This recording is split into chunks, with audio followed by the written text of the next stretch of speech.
Assalamualaikum warahmatullahi wabarakatuh. Selamat malam semuanya. Apa kabarnya semuanya? Apakah dalam keadaan baik? Baiklah, kali ini kami akan mendiskusikan tentang bab 6 tentang pendidikan Islam dan anti korupsi.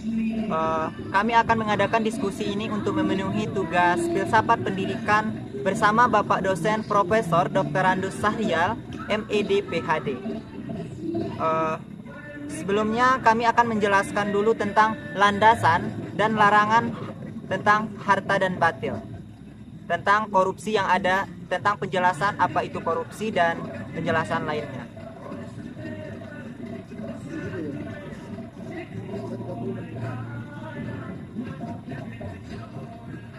Pendidikan Islam itu memandang korupsi itu bukan hanya sekedar tindakan pidana, melainkan itu pengkhianatan terhadap nilai transcendental. Landasan utamanya itu adalah Quran Surah Al-Baqarah ayat 188 yang melarang memakan harta sesama dengan jalan yang batil, curang atau tidak sah. Dalam tafsir Al-Qurtubi ditekankan adanya unsur kesaliman yang sistematik ketika seseorang menari aparatur hukum atau sistem yang melegalkan kebatilan tersebut. Di Indonesia ini relevan dengan fenomena ada yang namanya dengan rekayasa administrasi, suap yang menyuap yang mungkin sekarang itu dianggap lumrah dengan kelancaran urusan. Selain itu, kita juga dapat melihat sebuah dalil yang ada dalam Quran Surah An-Nisa ayat 58. Di sana itu menggarisbawahi bahwa jabatan atau wewenang itu adalah sebagai amanat atau titipan yang harus kita sampaikan kepada orang yang berhak. Dan Al-Tabari juga menjelaskan bahwa amanah itu mencakup harta publik dan tugas negara. Jika seseorang pejabat atau guru menggunakan fasilitas negara untuk kepentingan pribadi, ia telah melakukan yang namanya dengan khianat. Hal tersebut diperkuat juga dengan Quran Surah Al-Ma'idah ayat 8 tentang kewajiban yang berlaku adil, bahwa kepada pihak yang dibenci secara operasional. Dari hadis Nabi Muhammad SAW menegaskan juga bahwa perilaku korupsi, bohong atau khianat itu adalah indikator kemunafikan yang praktis. Artinya integritas seorang muslim itu diuji bukan hanya ritual ibadahnya saja, tetapi melalui kemampuannya menjaga amanah publik. Yang menjadi pertanyaan kami di sini adalah, kan di Indonesia ini banyak pejabat gitu yang tertangkap korupsi, tetapi mereka itu tidak merasa bersalah karena sudah prosedural. Dan menurut kalian bagaimana ayat Al-Baqarah 188 tadi membongkar kebatilan di balik prosedur manipulasi tersebut? Kamu nanya siapa dulu? Ini aku menanya pendapat dari Pak Jri. Ya, apa tadi pertanyaannya? Bagaimana cara membongkar? Ya kan di Indonesia ini banyak pejabat itu yang sudah tertangkap korupsi, tetapi mereka itu tetap merasa mereka itu tidak bersalah gitu, karena mereka merasa itu sudah melakukan proseduralnya itu. Dan menurut kalian bagaimana ayat Al-Baqarah 188 tadi membongkar kebatilan publik? Ya mungkin memang sudah jelaskan dalam Al-Quran, salah satunya yaitu ayat itu ada, selain itu ada juga ayat tentang kullukum ra'in wa kullukum mas'ulun an ra'iyatihi. Nah, di sini itu menjelaskan tentang betapa pentingnya amanah kita menjadi pemimpin. Bahwasanya setiap manusia itu akan mengemban amanah menjadi pemimpin, dan setiap pemimpin itu akan ditanyakan tentang pertanggungjawabannya di akhir kelak nanti. Jadi setidaknya ya, pejabat itu sebenarnya harus selesai dengan urusan hidupnya sebelum dia menjabat. Karena apa? Karena di saat dia menjabat, kalau dia sebelum selesai dengan urusan hidupnya, dia akan mencoba untuk memperkaya diri mereka sendiri. dengan faktor itulah banyak pejabat kita melakukan korupsi. Karena apa? Karena mereka belum selesai dengan harta kekayaan. Berbeda halnya dengan penjabat yang sudah selesai dengan harta kekayaan. Mungkin dia sebelum menjadi penjabat itu sudah kaya. Nah, di saat dia menjadi penjabat, dia hanya fokus untuk memajukan SDM tempat mereka tersebut. Salah satunya gubernur yang sering kita lihat itu penjabat yang bagus itu gubernur Pak Dedi, gubernur Jawa Barat, dan Bu Seri Juanda, yaitu gubernur mana itu?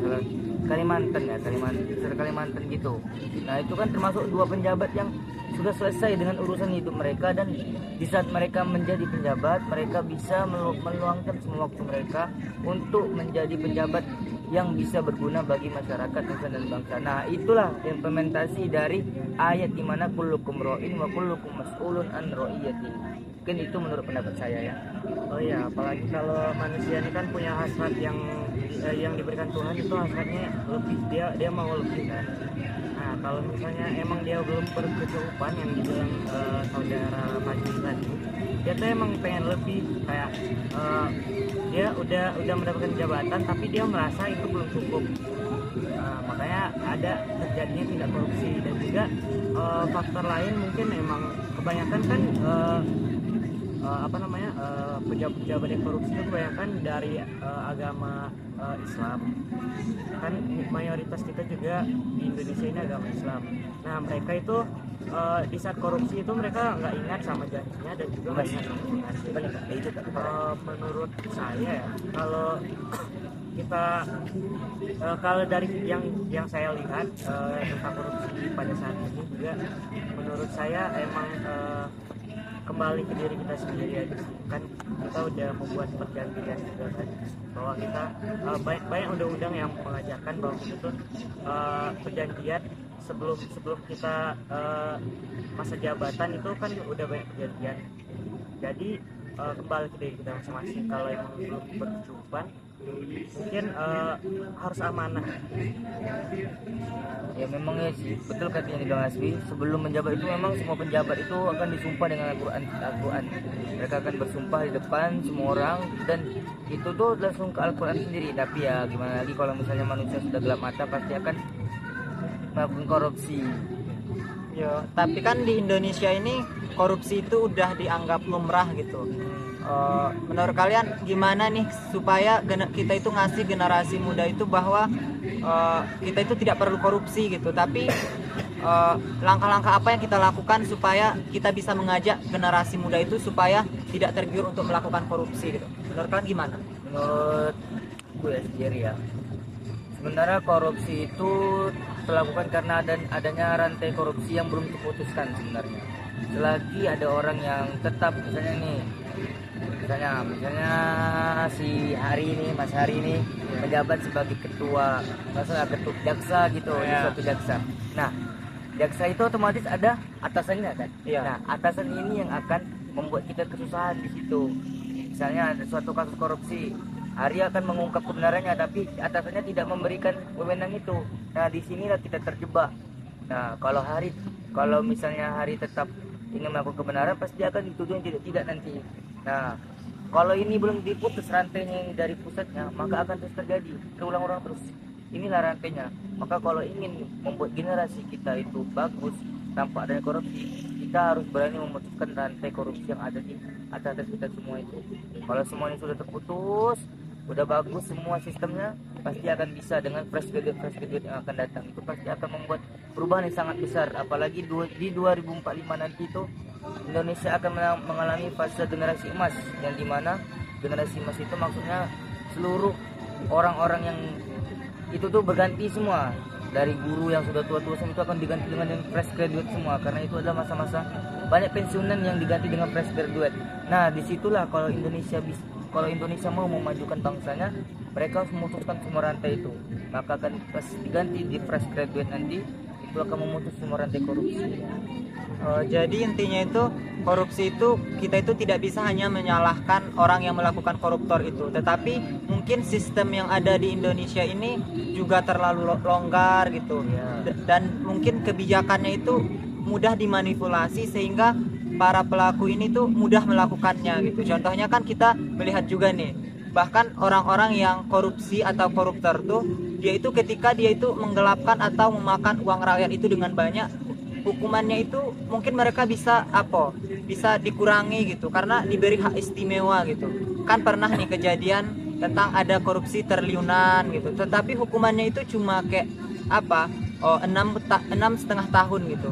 Kadang itu kita itu merasa nggak adil gitu karena mereka itu yang koruptor itu mereka itu mudah untuk mengakali sistem itu sendiri. Nah, itulah yang dibilang hukum Indonesia itu tajam ke bawah, tumpul ke atas, dimana saat rakyat biasa yang melakukan kesalahan, misalnya ada kasus kemarin tuh yang paling viral di tahun 2015 salah, dimana kasus seorang nenek mencuri singkong dan jadi hukuman dengan 10 tahun di penjara dengan hal mencuri singkong.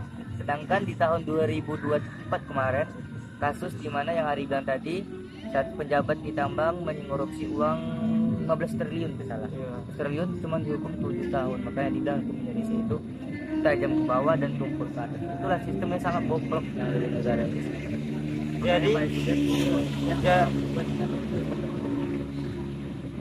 Jadi intinya itu semuanya itu harus kita perbaiki gitu. Kita tidak bisa hanya mengasih pengarahan kepada anak-anak muda untuk menghindari koruptor. Tetapi intinya di sini kita juga harus memperbaiki sistem-sistemnya supaya bisa berjalan atau supaya bisa sesuai dengan yang kita inginkan, supaya hasilnya itu dapat berjalan dengan baik kan. Ya betul sekali, karena memang harus seperti itu. Seperti kata pepatah, kalau kita ingin membunuh ular jangan potong ekornya tapi potong kepalanya. Sama dengan pemerintah Indonesia, kalau mau negara yang maju jangan salahkan masyarakatnya tetapi salahkan pemerintahnya yang membuat kita jadi seperti itu. Tetapi kan terkadang kita juga tahu nih, kau bilang kan tadi kita itu nggak boleh menyalahkan rakyatnya tetapi pemerintahnya. Tapi kan terkadang pemerintah itu adalah gambaran dari rakyatnya itu sendiri. Kan contohnya nih, dari kecil tuh korupsi itu sebenarnya udah tertanam kepada anak-anak kecil gitu, dan itu bisa menjadi kebiasaan mereka semakin besar. Contohnya nih, mereka mungkin dikasih amanah untuk contohnya membeli sesuatu, disuruh ibunya gitu. Saat ada kembalian mungkin mereka itu mengambilnya dan tidak ngasih tahu orang tuanya gitu. Jadi terkadang korupsi itu sudah tertanam sejak kecil sehingga korupsi itu sudah dianggap lumrah gitu. Nah, kalau seperti itu kasusnya kita kembali lagi kepada pembahasan kita yang sebelum-sebelumnya, yaitu tentang pedagogik dan pada sebelumnya tentang ajaran Islam yang ada di sekolah dasar dan keluarga.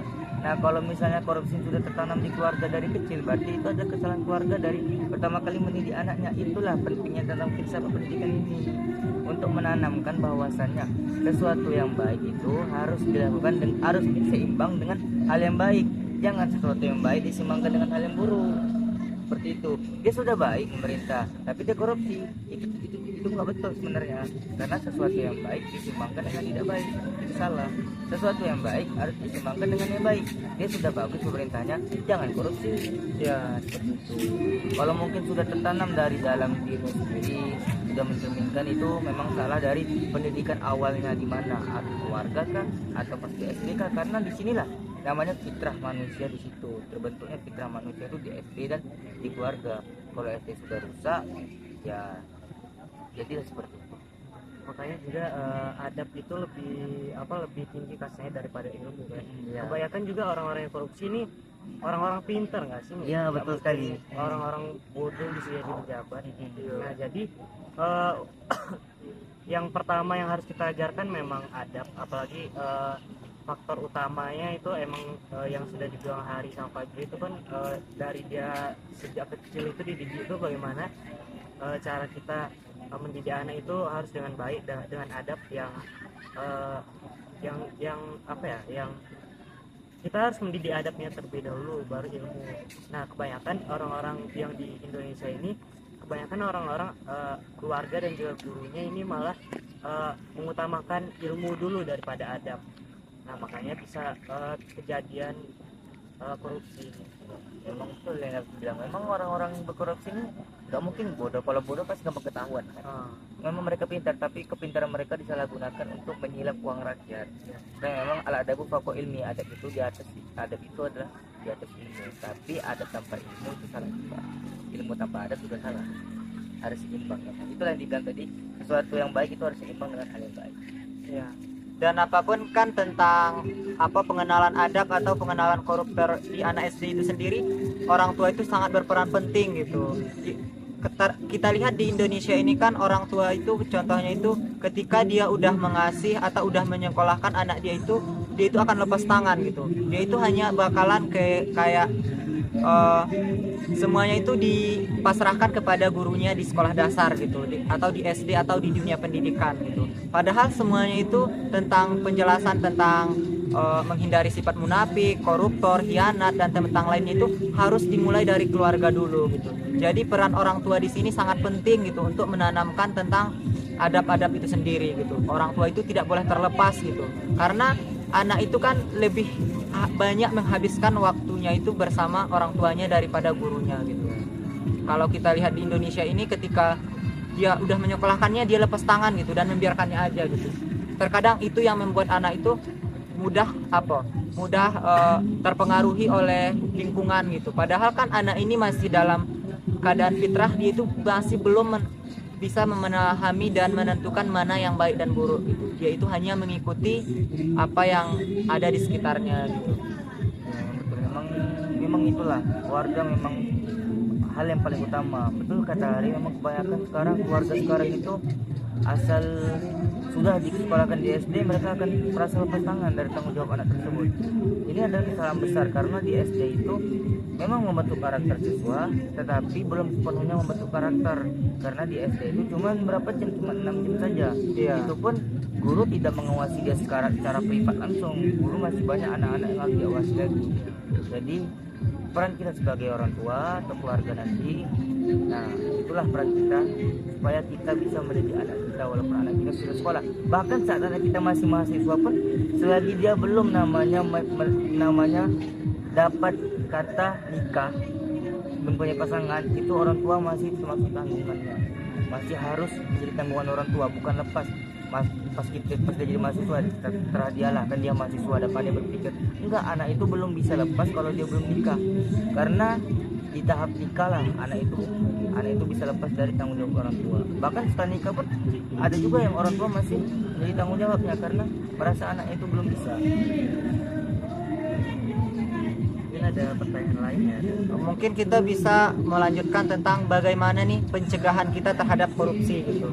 Mungkin kita bisa membacakan ayat atau firman Allah yang berhubungan dengan pencegahan korupsi tersebut. Mungkin silakan moderator bisa membacakannya. Oh, saya yang baca ya? Iya. Moderator nggak mau baca. Nanti kan gantian gitu. Gantian gitu ya. Yo. Yang mana ini ayatnya moderator? Oh, firman Allah ya. Nah, di sini juga ada firman Allah Subhanahu wa taala, wa iza qala rabbuka lil malaikati inni ja'ilun fil ardi khalifah. Nah, sebenarnya ayat ini sebenarnya nih kontroversi juga nih, karena dibilangnya wa iz qala rabbuka lil malaikati inni ja'ilun fil ardi khalifah. Itu Allah berkata kepada malaikat bahwasanya Allah ingin menciptakan manusia di bumi ini. Nah, yang jadi kontroversi apa? Perkataan malaikat setelah itu, qalu atajalu fiha man yufsidu fiha wa yasfiku dima. Malaikat berkata, apakah engkau ingin membuat bumi itu berdarah-darah akan manusia? Jadi sebenarnya itu berarti malaikat sudah tahu, mereka sudah memprediksi bahwasannya manusia itu akan merusak bumi dan menumpahkan darah di bumi ini. Nah, itu sebenarnya pertanyaannya. Berarti sebenarnya malaikat itu sudah memprediksi bahwasannya saat Allah berkata dia akan menciptakan manusia di bumi ini, dan malaikat berkata, qalu atajalu fiha, apakah engkau Allah akan menciptakan orang yang merusak bumi, man yufsidu fiha wa yasfiku dima, dan menumpahkan darah. Dan itu terjadi sekarang ini.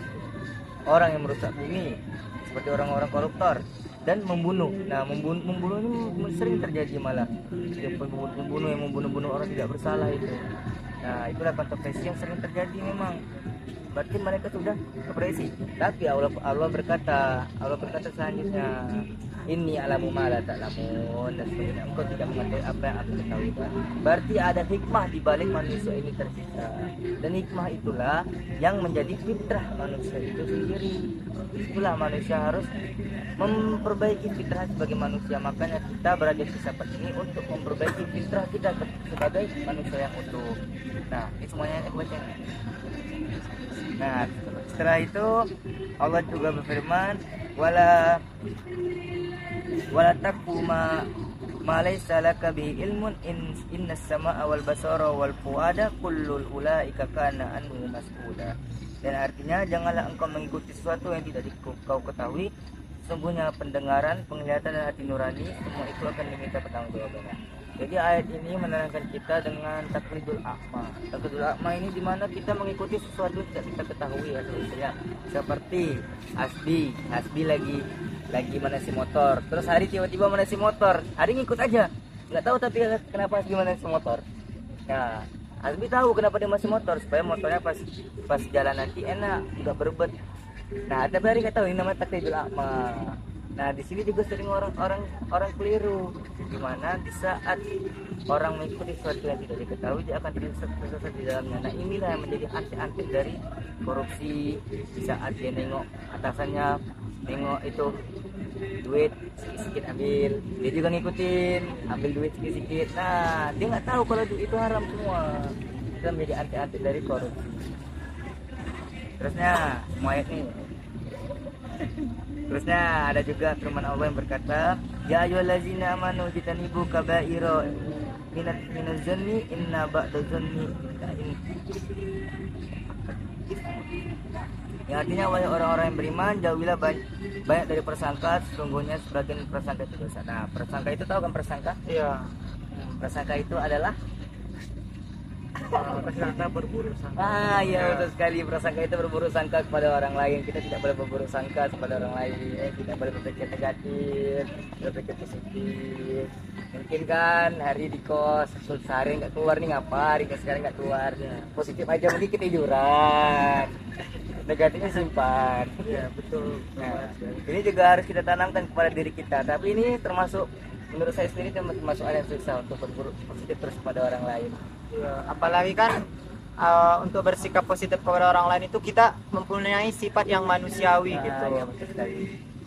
Nah, sifat manusiawi itulah yang kadang-kadang membuat kita tak berpikiran positif tapi negatif. Ya. Terusnya ayat selanjutnya, iyakum wazunna fa inna zunna kadzabula. Di sini sama aja dengan ayat yang tadi, yaitu prasangka, tentang prasangka juga. Terusnya in hiya illa sama'u sayatmuna antum wa abawakum. Itu tidak hanya nama-nama yang kamu dan nenek moyangmu mengada-adakannya. Allah Subhanahu wa taala lalu mengatakan bahwa sesungguhnya pendengaran, penglihatan dan hati akan ditanya apakah yang dikatakan oleh seseorang itu sesuai dengan apa yang didengar. Nah, jadi pendengaran kita semuanya akan dipertanggungjawabkan di hadapan Allah Subhanahu wa taala. Sebenarnya semua ayat ini tentang bagaimana kita menjadi seorang pemimpin yang baik dan benar, yang tidak hanya sekedar mendengar katanya seperti ini. Nah, itu tak boleh. Ada orang yang berkata kepada hari katanya Hasbi gini. Hari oh iya gini ya, itu nggak boleh. Iya. Karena baru katanya bukan faktanya. Ya kan nanti kalau ada pun tentang katanya itu kita itu tidak hanya boleh mendengar satu sudut pandang aja gitu. Contohnya ada satu permasalahan nih, kita mendengarkan dari si A gitu. Kita tidak boleh langsung mengambil kesimpulan bahwa yang dia omongin itu benar gitu. Tapi kita harus mendengar jawaban dari si B juga gitu. Baru kita bisa menyimpulkan masalahnya ini apa gitu. Jadi kita itu harus mendengar kedua belah pihak supaya permasalahan itu tidak timbul dan kita tidak menyebelah atau condong kepada satu saja gitu. Itu sangat betul yang dikatakan Hari. Memang kita harus, saat kita mendengar katanya, kita harus mendengar lagi dari pandangan sudut pandang yang lain. Ya. Dan melihat, dan yang paling betul itu melihat sendiri dengan mata kita sebenarnya. Itu apakah betul tidak? Kalau sudah melihat sendiri, itulah sudah betul. Kan terkadang orang itu ketika dia itu ada masalah dengan orang lain, ketika dia menceritakan kepada penengah atau apa itu, dia itu bakalan selalu berusaha untuk membuat dirinya itu lebih unggul gitu, dan dia menyalahkan orang lain seolah-olah dia yang paling benar dan menyalahkan itu gitu. Dan kalau kita langsung condong ke situ, mungkin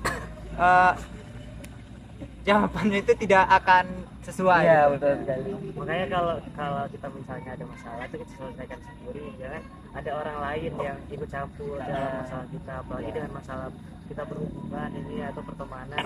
Nah, kalau kamu misal ini cerita sama orang lain terlebih dahulu, kamu juga jelekin orang. Nah, orang yang bakal menjadi pendengar itu juga bakal berpikir orang lain ini negatif. Tetapi kadang nih dalam permasalahan nih kita pengen nyelesain tapi dia itu menjauh atau gimana gitu, dia itu kayak nggak mau menyelesaikan dengan cepat gitu. Menurut lu gimana? Oh, kalau menurut pendapat saya ya, menurut saya tuh ya kan orang itu kan berbeda-beda nggak sih, ada yang masih butuh kayak menenangi dulu terlebih dahulu. Kalau berantem kan kita tuh menurut saya tuh kita nggak boleh kayak marahnya itu berlebihan gitu loh, kayak sampai melakukan tindak kekerasan itu ya boleh. Mungkin dengan cara orang yang menjauh untuk sementara itu menurut saya lebih tepat daripada kita tuh kayak melakukan kekerasan. Tapi kan tadi tuh contohnya kita bertengkar dengan orang, dia malah menjauh gitu, tapi orang lain itu dia itu butuh cerita ke orang lain supaya emosinya itu keluar gitu, dia nggak bisa nahan gitu. Iya, maksud aku nih kayak gini loh, kalau cerita itu nggak apa-apa, tapi kamu nggak boleh menceritakan kejelekannya kayak gitu. Kalau cerita boleh, menurut kamu saran kamu ini gimana, itu boleh, ya itu boleh. Tapi Aku gitu kan. kalau Ya, itu boleh. oh itu kamu kayak gitu. Ya, kalau misalnya kan ada perdebatan kan, ya kita yang menceritakan buruknya, tapi kita tanya ke orang itu gimana pendapatmu aku tentang pesisir dengan dia gini.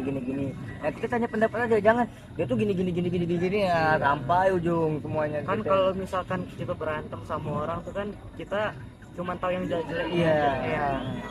Itu namanya gelap mata saat kita berantem sama orang, padahal kita pasti akan baikkan nantinya. Dan kalau misalnya perlu pendapat orang lain, kita ceritakan masalahnya aja, jangan ceritakan secara spesifik besar, ceritakan masalahnya aja.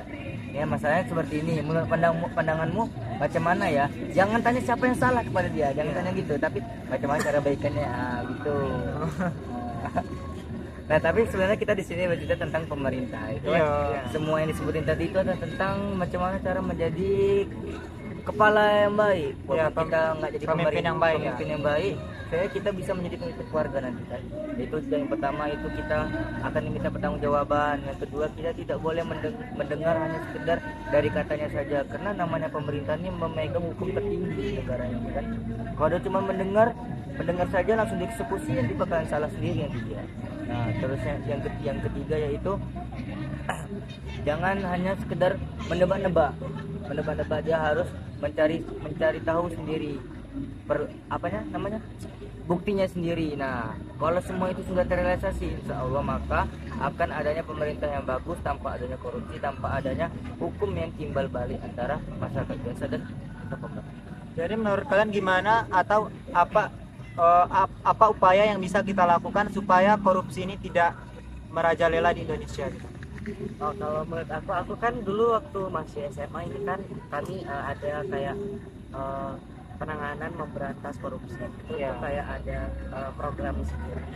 Nah dengan cara program itu yang saya pelajari itu adalah kita beredukasi. Yang pertama tuh ada edukasi. Nah, kita melakukan edukasi. Yang pertama tuh emang ada kayak ininya, kayak ada satu orang yang di podium itu melakukan edukasi pada kami yang notabene itu seorang siswa. Nah yang kedua itu bagaimana kita menerapkan kayak hal-hal kecil itu bisa diterapkan loh, kayak misalnya kita membuat poster tentang korupsi, membuat korupsi itu kan banyak. Nah kami ditugaskan untuk membuat poster, dan juga hal-hal kecil itu juga seperti misalnya di dalam sekolah ini kita harus bersikap jujur, amanah, kalau mengajarkan PR itu harus tepat waktu. Nah itu juga merupakan hal kecil. Ya memang itu termasuk hal kecil yang bisa dilakukan kita sekarang, itu menempel tentang anti korupsi, dampak dari korupsi apa itu bisa merugikan masyarakat. Dan dengan hal kecil seperti ini mungkin generasi selanjutnya akan bisa berbenah diri untuk tidak melakukan namanya korupsi. Dan untuk negara sendiri, kalau untuk negara sendiri sudah melakukan namanya penanganan, yaitu dengan membentuk satuan khusus yang dinamakan KPK, Komisi Pemberantasan Korupsi, yang dimana tugas lembaga ini adalah untuk mengantisipasi adanya korupsi di negara Indonesia. Mungkin upaya pencegahannya itu dalam bidang negara, mungkin kebijakannya itu bisa diperkuat lagi supaya tidak condong sebelah lagi gitu. Tetapi tentang poster tadi atau tentang pembicaraan tentang korupsi tadi itu menurutku gimana supaya itu tertanam kepada generasi muda atau kepada anak-anak yang masih dalam fitrahnya gitu. Contohnya hari ini kau tuh tahu tentang korupsi gitu, tetapi kau kan itu ndak bisa tertanam gitu. Gimana cara nanaminnya ke anak itu supaya penjelasan itu tidak hanya sekali lewat gitu. Nah kebetulan kami di SMA itu kayak ada kayak kami tuh diberi penilaian itu untuk tugas akhir kami untuk pembagian nilai rapor. Itu tuh termasuk kami kan nilai rapor kami itu bukan mata pembelajaran doang, ada juga nilai P5 apa. Nah itu nilai P5 itu di dalam kurikulum Merdeka Belajar kami diajarin seperti itu. Nah dengan penilaian Kumer ini kami diajarkan tata cara hal-hal kecil yang bisa kami tangani di dalam korupsi. Nah seperti yang pertama tuh emang edukasi dari guru orang tua itu yang penting. Nah terus ada aturan-aturan yang diberikan oleh guru, terus menguatkan nilai agama, itu tuh kami sudah diajar seperti itu. Kami juga harus menanamkan nilai kejujuran dan ini, dan juga bertanggung jawab atas tugas-tugas yang telah diberikan. Nah cara menanganinya emang melewati edukasi tersebut. Kalau di sekolah seperti itu, kalau di pemerintah emang udah ada bagiannya. Secara filosofis kan pencegahan korupsi dalam pendidikan Islam itu kan berakar pada pemahaman tentang manusia sebagai makhluk yang berakal gitu. Makhluk berakal, bermoral dan bertanggung jawab di hadapan Tuhan. Filsafat pendidikan dalam Islam itu sendiri menekankan kesatuan dimensi antara ontologis, yaitu tentang hakikat manusia sebagai khalifah gitu. Hakikat manusia itu sebagai seorang pemimpin gitu. Pemimpin di sini bukan hanya sekedar seperti jabatan atau seperti yang lainnya, tetapi pemimpin di sini adalah khalifah tentang bagaimana manusia itu dapat menjaga bumi dengan baik dan menjaga lingkungannya. Secara epistemologis juga ada namanya cara memperoleh ilmu yang benar dan sah.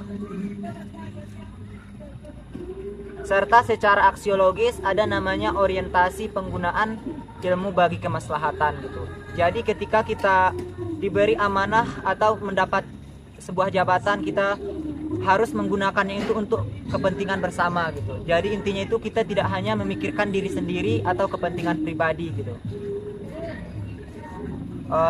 Dengan kerangka itu, korupsi itu dapat dipahami sebagai bentuk pengingkaran terhadap tujuan penciptaan manusia.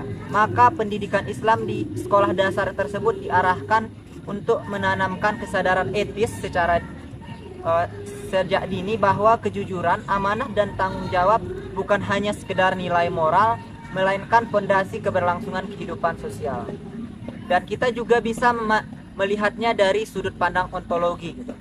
Dari sudut pandang ontologi itu, dalam Islam itu manusia itu dipandang sebagai khalifah di bumi, seperti dalam Quran surah Al-Baqarah ayat 30 yang diberi amanah untuk memelihara, bukan untuk merusak. Korupsi itu bertentangan dengan hakikat manusia sebagai khalifah atau sebagai pemimpin, karena itu sudah termasuk merusak tatanan sosial dan mengkhianati peran perwakilan di hadapan bumi. Pendidikan di Islam itu perlu mengembalikan pemahaman ontologi ini, bahwa manusia sejatinya adalah makhluk yang amanah, bukan pengkhianat amanah itu sendiri.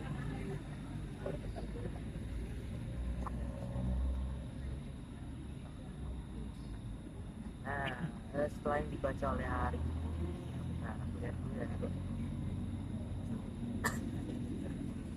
Nah, yang dari segi ontologi ini yang dijelaskan oleh Hari itu kan dari sudut ontologi ini manusia Islam dipandang sebagai khalifah di muka bumi.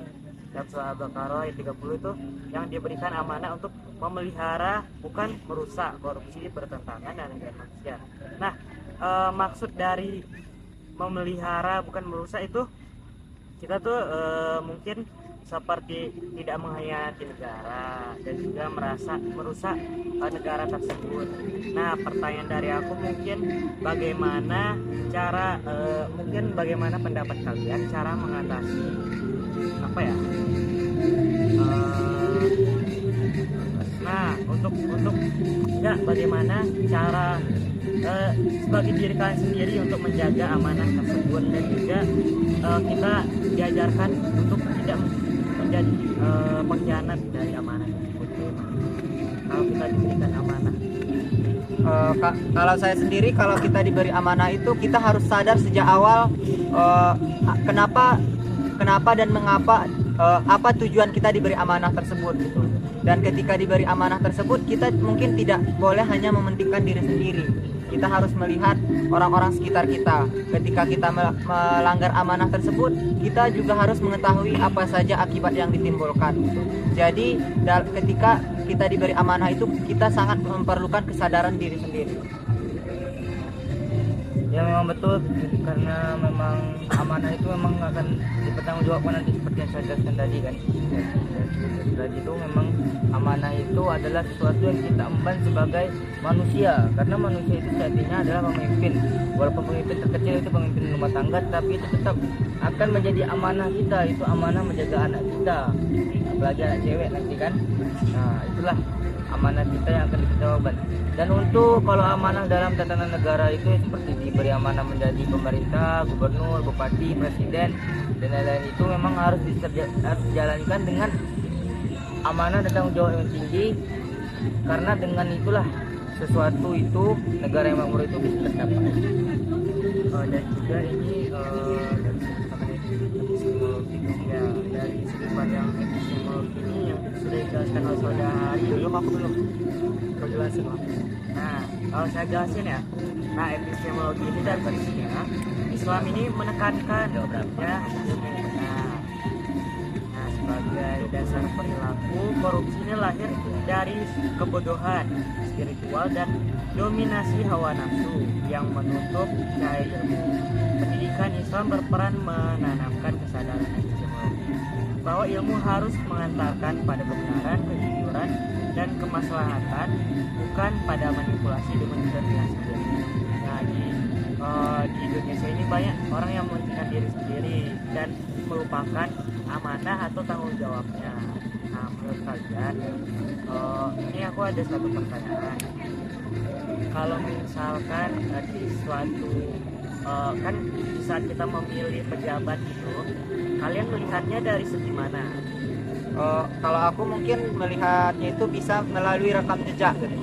Ketika kita memilih pemimpin, contohnya pemimpin presiden atau gubernur atau bupati lah, atau mungkin yang paling dekat itu kepala desa atau RT yang ada di sekitar kos atau rumah kita itu, kita mungkin bisa melihat rekam jejaknya gitu.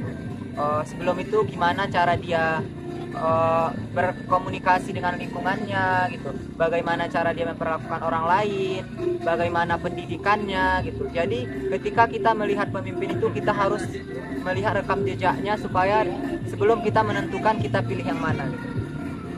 Yang menurutku juga sih kita melihat rekam jejak, cuman ya rekam jejak itu penting, dan yang paling aku utamakan yaitu kalau misalnya dia jadi gubernur itu backingannya siapa, karena gitu. Saat dia mau jadi presiden kan, dia nengok apakah dia pernah menjadi bupati, gubernur, dan gimana wilayahnya itu berkembang atau tidak. Kalau misalnya saat dia menjadi bupati dan gubernur saja wilayahnya bisa abal-abalan, apalagi pas dia jadi presiden kan. Kan seperti rekam jejaknya juga ya. Ya, rekam jejak apakah makmur sebelumnya ataukah batu merosot. Dalam memilih itu pun nanti memilih pemimpin itu kita tidak hanya boleh atau tergiur dengan janji-janjinya.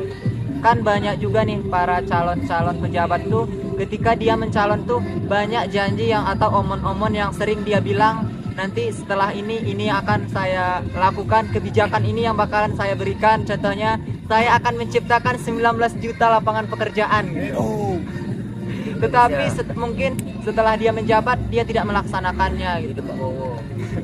Mungkin itu juga tentang rekam jejak. Mungkin waktu dia jadi, sebelum itu kita bisa melihat apakah janji-janji itu bisa dipercaya atau enggak, atau hanya sekedar omon-omon saja ya. Memang di saat mereka kampanye, namanya di kampanye itu mereka selalu berkata saya akan gini menciptakan banyak ini, tetapi saat menjabat itu tidak terrealisasi, malahan suatu terrealisasi. MBG ini pun hampir mau ditutup sekarang karena banyak melakukan korupsi kan.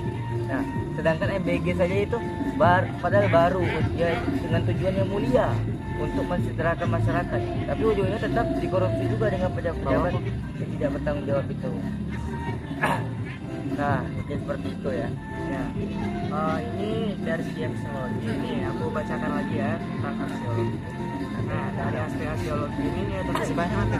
dalam Islam itu adalah al-khair atau kebaikan dan al-adil atau keadilan.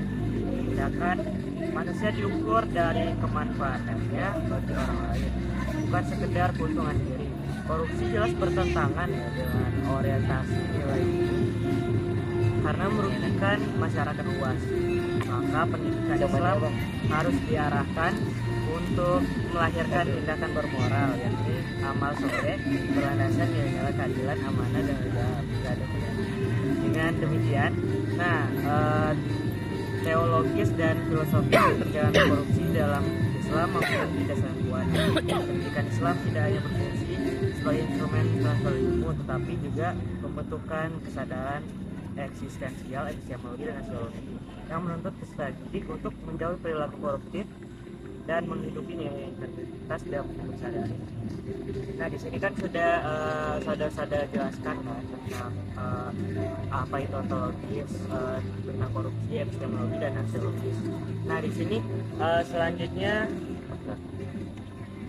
kita akan menjelaskan tentang nilai-nilai pendidikan Islam membangun integritas.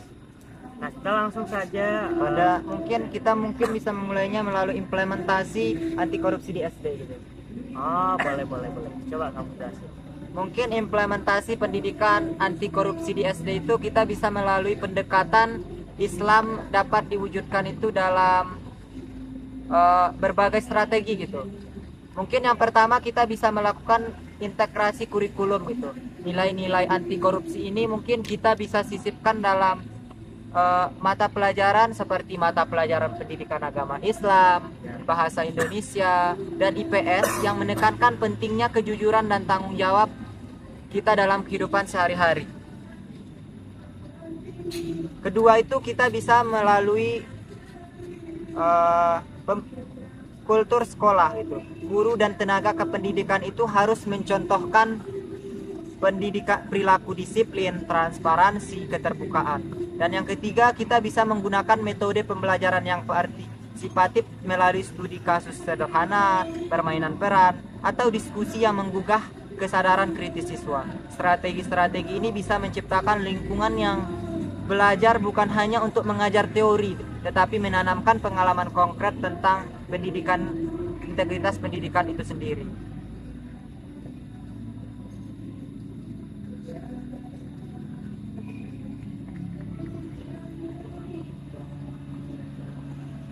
Mungkin dari penjelasan saya tadi tentang implementasi pendidikan, implementasi anti korupsi di sekolah dasar itu, kalian ada pertanyaan nggak? Oh, mungkin di dalam mata pelajaran ya. Ya. Nah, kan kita sudah dijelaskan sama Hari di setiap mata pelajaran itu sudah mengajarkan kita bahwa Bisa kita sisipkan gitu. ya tindak korupsi itu sudah diajarkan. Maksudnya tindak korupsi itu bisa kita cegah dari pembelajaran mata pelajaran yang kita pelajari sejak ini. Nah, mungkin dari kalian ada ini enggak kayak ada jawaban tentang mata pelajaran yang bisa kita tanamkan dalam siswa itu, bagaimana cara menindak korupsi mungkin dari mata pelajaran yang sudah dipelajari. Menurut saya ya. Mata pelajaran untuk korupsi ini yang paling realistis yaitu PPKN sih. Ya, PPKN, di mana PPKN kan itu kan bersentuhan langsung dengan kewarganegaraan kita, yang dimana situ akan dijelaskan tentang apa itu bineka, tentang yang pertama itu Bhinneka Tunggal Ika, pastikan penjelasannya Bhinneka Tunggal Ika, Pancasila, dan di sini bisa kita sisipkan juga tentang korupsi, bahwasanya korupsi itu adalah tindakan negatif yang bisa menghancurkan negara ini. Dengan kita melakukan korupsi, maka kata Bhinneka Tunggal Ika, Pancasila itu tidak ada lagi di dalam referensi kita, karena kita sudah namanya merugikan negara itu sendiri. Bahkan kita tidak melaksanakan keadilan sosial bagi seluruh rakyat Indonesia, di mana keadilan sosial itu kita ambil semuanya dengan korupsi itu. Mungkin kita juga bisa menyisipkan itu di sekolah dasar dalam pendidikan agama Islam gitu. Dalam pendidikan IPS juga mungkin bisa gitu, kita menyisipkan sedikit tentang anti korupsi kepada anak-anak itu kan IPS itu kita tentang Bersosialisasi. hubungan sosialnya dengan manusia lainnya gitu. Jadi kita bisa menyisipkan sedikit-sedikit di situ supaya anti korupsi itu tertanam kepada anak sejak dini. Dan juga setiap mata pelajaran juga punya peran nggak sih dalam mempelajari tentang korupsi ini juga udah pasti ada mungkin sedikit bibit-bibit yang bisa kita pelajari. Misalnya Selanjutnya kita mungkin bisa menanamkan sifat kejujuran kepada anak gitu, atau sifat siddiq gitu. Kejujuran itu intinya itu adalah akhlak mulia gitu. Nabi Muhammad SAW bahkan mendapat gelar yang namanya Al-Amin gitu, yaitu orang yang dapat dipercaya atau orang yang terpercaya, karena keteladanannya itu dalam berkata dan bertindak jujur dalam konteks pendidikan dasar. Kita mungkin bisa melatih siswa kita juga melalui hal-hal sederhana seperti tidak boleh mencontek saat ujian, berkata apa adanya meski salah gitu, dan mengakui kesalahannya dengan lapang dada gitu. Dan mungkin ketika anak itu melakukan kesalahan dan ketika dia mengakuinya itu, kita tidak boleh langsung menghakimi dan memberikan statement kalau dia itu salah gitu. Kita itu harus bisa menerima atau bisa menerima jawaban dia itu supaya ketika ada kesalahan lagi dia itu tidak takut untuk mengakui kesalahannya. Dan sifat kedua mungkin sifat amanah gitu, seperti sebelumnya dalam pendidikan dasar. Konsep amanah ini menjadi potensi dalam pencegahan korupsi. Allah juga berfirman yang artinya sesungguhnya Allah itu menyuruh kamu menyampaikan amanah kepada yang berhak menerimanya. Quran surah An-Nisa ayat 58. Amanah itu mencakup terhadap tugas, janji, maupun barang milik orang lain. Guru dapat menanamkan nilai amanah itu dengan memberi kepercayaan kepada siswa, misalnya tugas menjaga kebersihan kelas dan menekankan pentingnya menjaga tanggung jawab itu. Yang ketiga mungkin ada yang namanya sifat keadilan atau al-adil. Keadilan dalam Islam itu berarti menempatkan sesuatu pada tempatnya. Dalam skala kecil, anak itu bisa dilatih berlaku adil terhadap permainan, berbagi makanan, dan bergiliran berbicara di kelas. Keadilan yang dilatih sejak dini akan tumbuh menjadi sikap yang menolak ketidakjujuran dan penyelenggaraan. Dalam kesikap adil ini pun kita harus menjelaskan kepada anak-anak kita itu bahwa adil itu tidak harus sama.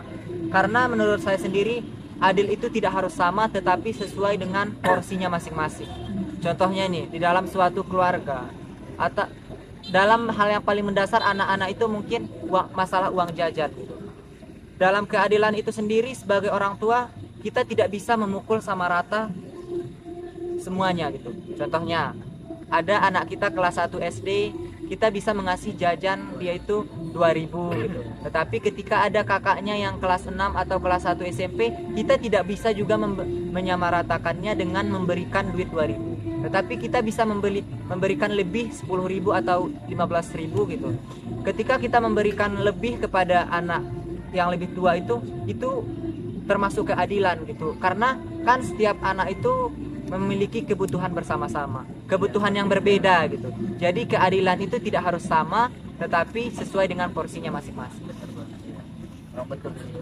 Nah, dikatakan tadi yang Ari katakan tadi itu termasuk profil untuk menjadi pemimpin. Dan sebenarnya profil terbaik untuk menjadi pemimpin itu adalah kalau kita mengajarkan anak itu kita hendaknya kita memberikan contoh terkadang Nabi Muhammad dan para khalifah-khalifah sebelumnya.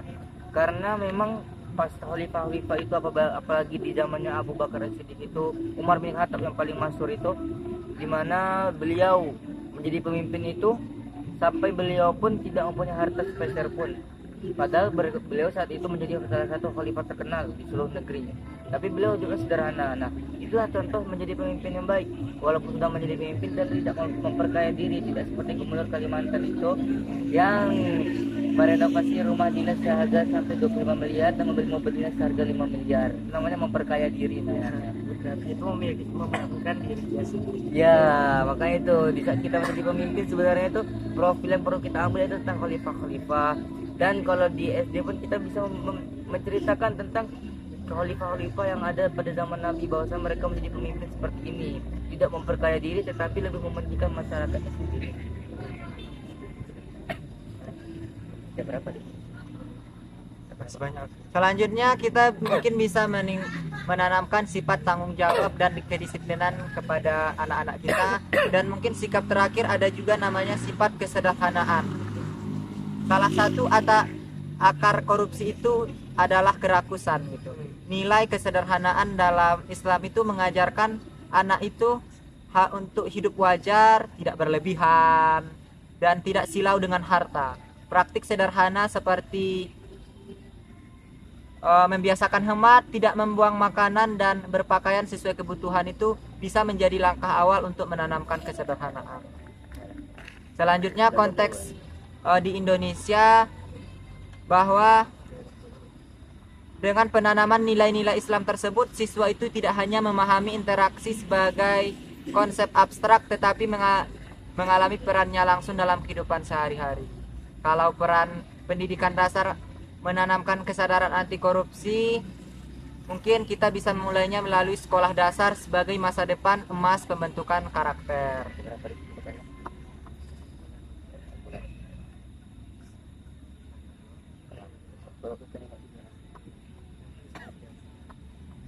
Mas, sudah berapa jam, Mas?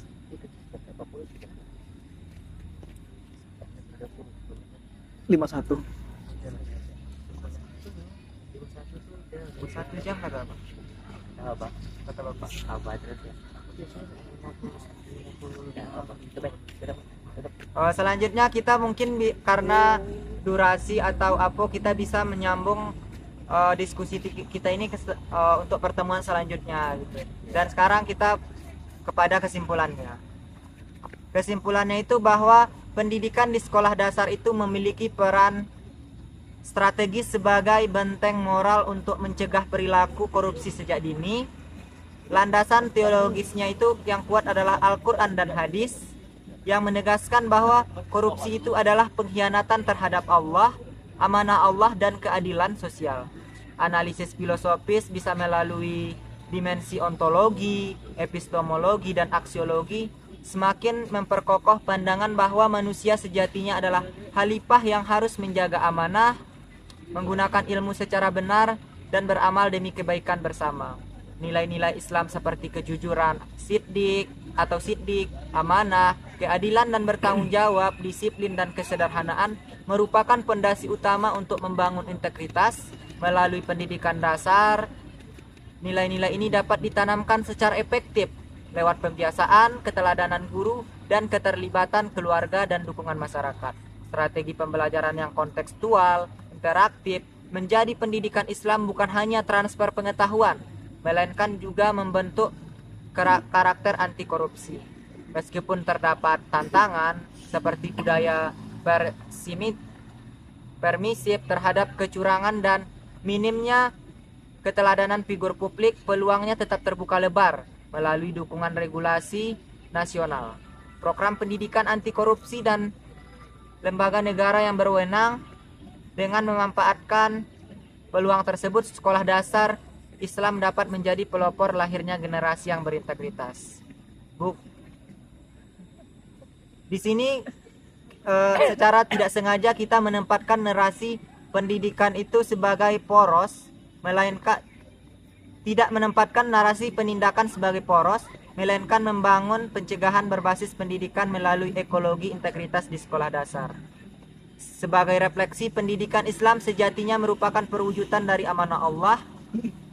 Allah berfirman, sesungguhnya Allah menyuruh kamu menyampaikan amanah kepada orang yang berhak menerimanya, atau yang menyuruh kamu apabila menetapkan hukum di antara manusia supaya kamu menetapkannya secara adil.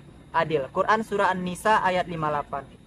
Ayat tersebut menegaskan bahwa menjaga amanah dan menegakkan keadilan intinya dalam pendidikan Islam. Dengan demikian, anak-anak ditempa sejak dini dengan nilai Islam yang kuat diharapkan tumbuh menjadi perilaku yang jujur, amanah, dan berkomitmen membangun bangsa yang bersih dan anti korupsi. Sekian untuk diskusi kita kali ini. Mungkin kita bisa lanjutkan untuk pertemuan minggu depan atau kesempatan lainnya. Kami ucapkan Assalamualaikum warahmatullahi wabarakatuh.